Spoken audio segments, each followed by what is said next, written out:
इन साथियों, आज बहुत गंभीर विषय कुछ गंभीर नहीं है, लेकिन अगर देखा जाए कि जो पहले जो दलित कास्ट था और सवर्ण एक जाति प्रथा हमारे हिसाब से, लोगों के हिसाब से भी ये मानव निर्मित ही है।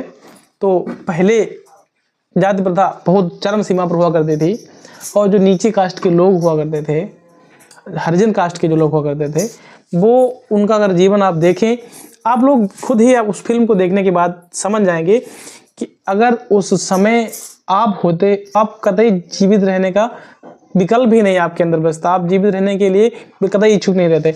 आज जो जानवरों की स्थिति है उससे भी गई गुजरी दृष्टि से वो लोग देखे जाते थे। तो उसमें फिल्म में कुछ चीज़ें हैं, उसके बारे में बताएंगे आपको। तो उसमें हर एक घटना झकझोर देने वाली है, लेकिन एक घटना ऐसी है उसने सच में झकझोर दिया। एक बार वहाँ पहले गुरुकुल हुआ करते थे, तो गुरुकुल में पढ़ाई हो रही थी, जो ऊपर क्लास के लोग थे उनके बच्चे पढ़ रहे थे। एक हरिजन का बालक अपने खेत में काम कर रहा था, अपने मम्मी पापा के साथ खेल रहा था।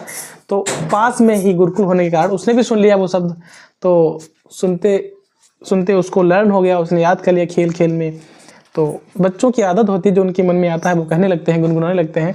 एक पंडित आचार्य वहाँ से गुजरते हैं उनके गाँव से, और वो बालक उस क्षण उनके रास्ते से थोड़ा हट के बोल रहा था ओम नमः शिवाय, ओम नमः शिवाय का जाप बोल रहा था। अगर हमको लगता है भगवान अगर ये दृश्य देख रहे होंगे, तब अगर हुआ होगा ऐसा, तो उनको भी लग रहा होगा कि ये अपने आप से कहाँ से विचार करने वाले हैं कि वो लोग नाम मेरा नहीं ले सकते, वो हमको पूज नहीं सकते। मानव निर्मित इंसान है, पहले की रूढ़वादिता आप समझ सकते हैं।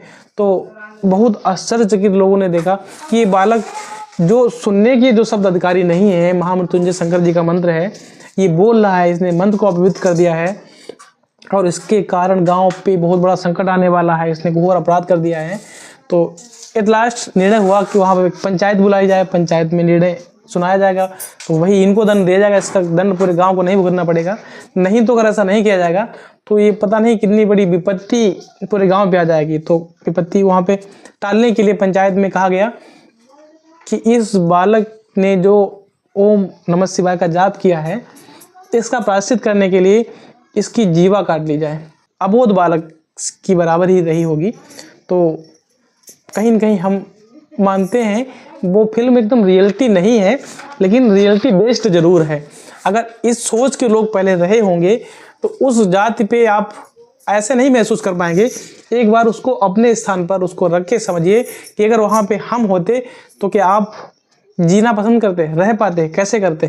तो कहीं न कहीं मेरा मानना है बाबा साहब अम्बेडकर जी का जब से भारत में संघर्ष हुआ है, उनके साथ ऐसे बीती, जो देखा उन्होंने सिस्टम, और इतने महान व्यक्ति होने के बाद भी एट लास्ट उन्होंने हिंदू धर्म में जन्मे और अंततः उन्होंने सोच लिया, बहुत प्रयास किया कि मैं हिंदू में धर्म में जीवित हुआ हूँ, जन्मा हूँ, हिंदू में ही रहूँ। लेकिन फिर एट लास्ट जब लगा कि लोग नहीं चेंज होने वाले हैं, तो कहा मैं हिंदू जन्मा जरूर हूँ, हिंदू में मरूंगा नहीं, और अंततः उन्होंने बौद्ध धर्म को अपना लिया। तो ऐसी बहुत कुरीतियाँ प्रथाएं पहले रही हैं जो हमारे देश में ही रही हैं, और इनके कारण ही हम एक बार फूट के ऊंच नीच भेदभाव के कारण एक बार हम गुलाम हो चुके हैं। और फिर से अभी एट लास्ट अभी 21वीं सदी में वो चीज़ें फिर से जोर हो रही हैं। हमको समझना चाहिए, इतिहास इसीलिए पढ़ा जाता है कि जो गलती हमने पीछे की है उसका क्या परिणाम हुआ है, वही गलती हम दोबारा से दोहराने जा रहे हैं। अन्य देश अपनी नई नई टेक्नोलॉजी कम कर रहे हैं, हम तो कम्प्लीटली फॉरेन पे डिपेंडेंट हैं, जो सभी के हाथ में मोबाइल है, सभी लोग मोबाइल से देख रहे हैं।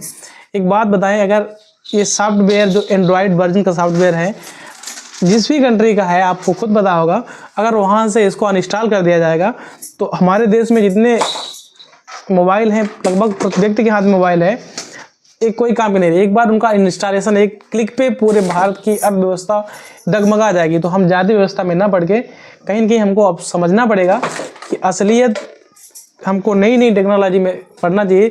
पीछे एक बार भुगत चुके हैं, फिर उस चीज़ को हम ना रिपीट करें। और ख़ास करके हमको उम्मीद है कि जो हमारी नई जनरेशन है वो ज़रूर निश्चित ही हमारे देश के जो फॉरेन कंट्रीज़ हैं